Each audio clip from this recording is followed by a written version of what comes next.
बोरिवलीच्या गोराईमधील नागरिक आक्रमक झाले। महानगरपालिका कार्यालयावर धडक मोर्चा काढण्यात आला।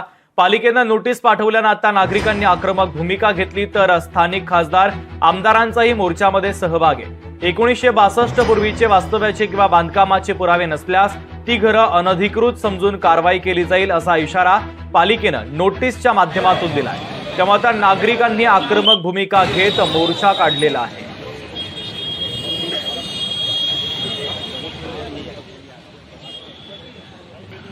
महाराष्ट्रामध्ये जो शेतकऱ्यांसाठी घर बांधण्यासाठी जी सुविधा आहे, ती सुविधा शहरी भागातल्या लोकांनाही व्हावा यासाठी माझा गेल्या अनेक वर्षापासूनचा लढा आहे।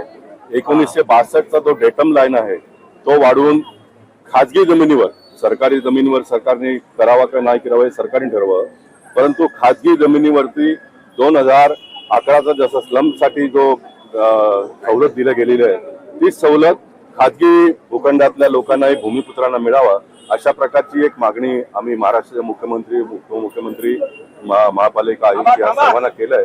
आणि नक्कीच भारतीय जनता पक्षाच्या माध्यमातून येणाऱ्या काळामध्ये सर्व भूमिपुत्रांना न्याय मिळवून देण्याचं काम आम्ही करणार आहोत। गावात राहणाऱ्या प्रत्येक माणसाचं जे हक्काचं घर आहे, त्या घराचा हक्क त्याला मिळालं पाहिजे, त्याच्यावरती कुठलीही कारवाई होऊ नये। गावातल्या लोकांना 1962चा पुरावा मागितला जातो, पण मुंबई शहरात ज्यांनी 2000 साली झोपडा बांधला, 2011 पर्यंत बांधला, त्यांना सुद्धा आपण पर्यायी घर देतो।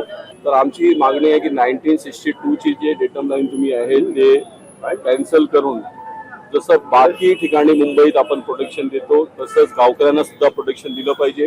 त्यांचं घर रेग्युलराइज करण्यासाठी एक नॉमिनल फी घेऊन त्यांना त्यांच्या घराचा हक्क दिला पाहिजे। आणि असं जर झालं तर गावात जे भीतीचं वातावरण आहे ते संपेल। लोकशाही मराठी ऐका, पहा, जागरूक रहा।